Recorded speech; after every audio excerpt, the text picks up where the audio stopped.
네, 반갑습니다. 오늘 가상실현 세 번째 시간입니다. 오늘은 보라 내 어머니라 이 말씀 같이 생각해 보고자 합니다.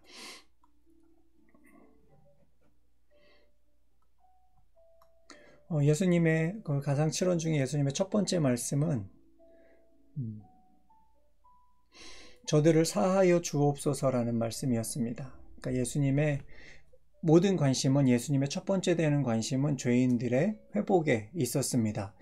우리의 회복을 위해서 우리의 죄인들이 다시 하나님의 자녀가 되게 하기 위해서 예수님은 그 문제를 해결하기 위해서 우리 죄악과 그 죄로 인한 결과들을 해결하시기 위해서 고난과 수치, 십자가 죽음을 당하셨습니다. 예수님의 두 번째 십자가 위에서의 말씀은 내가 나와 함께 낙원에 있으리라 말씀하셨습니다. 예수님께서 십자가 위에서 모든 인류의 모든 죄인들의 죄의 문제를 해결해 놓으셨고 그 예수 그리스도를 주님으로 믿는 사람들, 자신이 죄인됨을 고백하고 예수 그리스도를 주로 믿는 사람들은 지금 당장 그 믿음을 고백한 순간에 하나님 나라에 들어가게 된다라고 예수님께서 우리에게 말씀해 주고 계십니다. 나중에 일어나는 일들이 아니라 예수 그리스도를 주로 고백하는 그 시간에 회개하고 주님의 백성 되겠다라고 결정하는 그 시간에 이 모든 은혜가 우리에게 주어진다라고 말씀하고 있습니다. 이제 오늘 세 번째 시간입니다. 오늘 말씀 같이 읽어보겠습니다. 예수께서는 자기 어머니와 그 곁에 서 있는 사랑하는 제자들을 보시고 어머니에게 어머니 이 사람이 어머니의 아들입니다 하고 말씀하시고 그 다음에 제자에게는 자 이분이 내 어머니시다 하고 말씀하셨다. 그때부터 그 제자는 그를 자기 집으로 모셨다. 예수님의 십자가는 단지 구원의 도구가 아닙니다. 십자가는 영적인 회복과도 관계가 있습니다. 예수님의 처음 두 마디는 우리의 죄사함과 구원에 관한 것이었고 이제 세 번째는 그 구원함을 받고 끝까지 예수 그리스도를 따르는 사람들, 끝까지 예수님을 쫓는 사람들, 마리아와 요한과 같이 주님 곁에 붙어있는 사람들, 그 사람들에게 주시는 말씀이 세 번째 이 말씀입니다. 예수님의 십자가 앞에는 아주 적은 수의 사람들만이 서 있었습니다. 주의 눈치를 보지 않고 예수님을 따랐던 그 사람들만이 그 자리에 있었고 그 자리에서 예수님이 주시는 그 음성을 들을 수 있었습니다. 우리는 어떻게 살고 있나요? 예수님이 말씀하신 그 세 번째 음성은 가상친언이 전부 다 그렇긴 하지만 특별히 세 번째 말씀은 예수님 발밑에 서 있었던 마리아와 요한에게 하나님께서 주셨던 아주 특별한 말씀입니다. 우리가 예수를 믿는다고 하면서 혹시 예수님을 너무 멀리 쫓아가고 있는 것은 아닌지, 예수님께로부터 마음이 식어져서 예수님 믿고 구원받았다 그 사실에 만족하면서 내 뜻대로 또 살고 있는 건 아닌지 오늘 이 시간에 다시 한번 우리의 신앙을 점검해 봤으면 좋겠습니다. 끝까지 예수님을 사랑하는 사람들에게 말씀이 주어졌습니다. 혹시 내가 말씀에서 멀어져 있고 기도에서 멀어져 있다면 다시 예수님의 십자가를 붙들고 십자가 밑으로 나아가는 우리 모두가 되셨으면 좋겠습니다. 첫 번째 말씀은 누구에게 하신 말씀이며 무엇을 말씀하셨습니까? 요한복음 19장 26절에 예수님께서는 자기 어머니에게 제일 먼저 말씀하셨습니다. 어머니, 이 사람이 어머니의 아들입니다. 여기에 그 곁에 서 있는 사랑하는 제자라고 표현되어 있는 이 사람은 요한을 말합니다. 예수님께서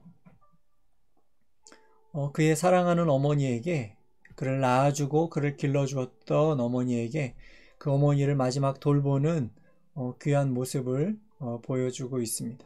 어머니 마리아에게 새로운 가족을, 어머니를 평생 봉양할 수 있는 귀한 가족을 예수님께서 어머니 마리아에게 붙여주시는 장면입니다. 십자가는 우리에게 새로운 가족을 만들어줍니다. 구원받은 사람들, 그 사람들은 믿음의 형제와 동기간이 되는 것입니다. 십자가 사랑을 따르는 이들의 위로가 되는 것은 형제, 자매들입니다. 십자가로 가까이 가는 사람들마다 새로운 가족 관계에 감격하게 됩니다. 이것이 교회의 참된 모습입니다.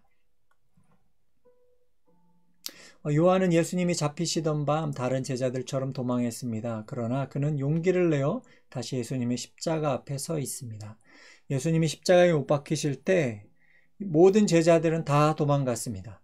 여인들만이 예수님을 슬피 울면서 따랐던 여인들만이 예수님의 십자가 앞에 서 있었습니다. 그런데 제자들이 다 도망갔다가 그 중에 유일하게 요한은 회개하고 뉘우치고 다시 돌아와 예수님의 십자가 앞에 서 있습니다. 제자 중 가장 먼저 회개하고 예수님 앞에 나왔던 요한에게 예수님은 무엇을 말씀하셨을까요? 19장 27절 하반절에 이렇게 말씀하십니다. 그 다음에 제자에게는 자 이분이 내 어머니시다 하고 말씀하셨다. 그때부터 그 제자는 그를 자기 집으로 모셨다. 예수님은 도망갔다 돌아온 요한을 책망하지 않으셨습니다. 아무런 질책도 아무런 원망도 하지 않으셨고 예수님은 요한을 여전히 사랑하고 계셨고 여전히 믿고 계셨고 요한에게 새로운 사명을 허락해 주고 계셨습니다. 요한에게 맡겨진 새로운 사명은 사랑하는 것이었습니다.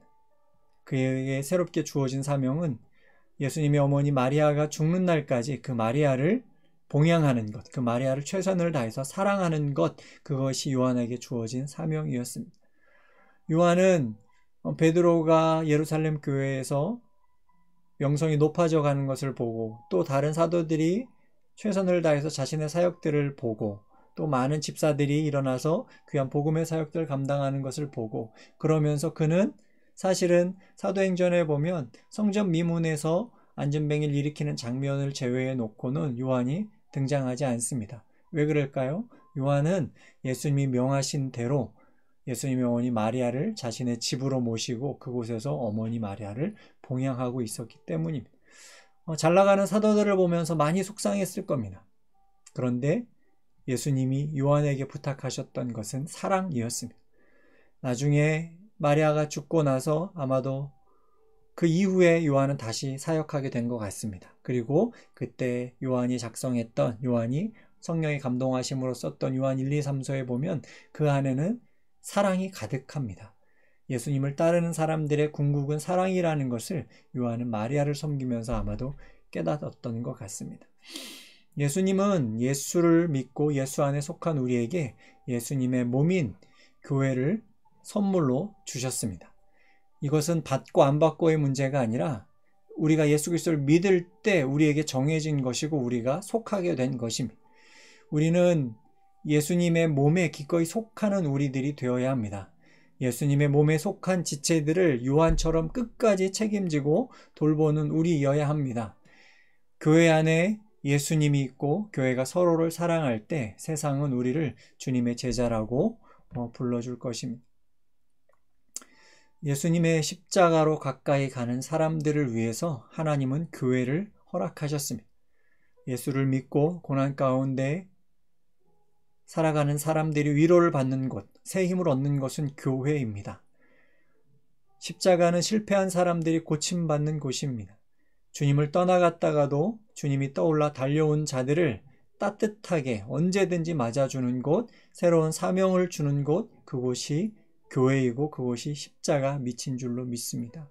사랑하는 예근이나 길갈 모든 우리 사랑하는 성도님들, 예수님의 세 번째 말씀을 기억하는 우리가 되었으면 좋겠습니다. 어머니 아들입니다. 사랑하는 제자에게는 너의 어머니다 라고 말씀하셨던 그 예수님의 말씀이 우리 마음에 새겨져서 우리도 우리 사랑하는 하나님이 붙여주신 사람들을 요한처럼 끝까지 사랑하고 그 사명을 끝까지 감당해낼 수 있는, 또 교회 안에 속해 있는 사람들에게 우리가 서로가 위로가 되어지고 새 힘을 주고, 또 누구든지 교회 안으로 들어온 사람들은 따뜻한 마음으로 환대할 수 있는 우리의 그나 길갈의 모든 지체들, 그런 교회가 되었으면 좋겠습니다. 우리 잠깐 기도하겠습니다. 우리를 사랑하신 하나님, 오늘 예수님이 십자가 위에서 남기신 세 번째 말씀을 묵상했습니다. 하나님, 십자가를 끝까지 따라가는 사람들에게 예수님께서 교회를 허락하셨고 그들에게 새 가족을 허락하신 것을 기억합니다.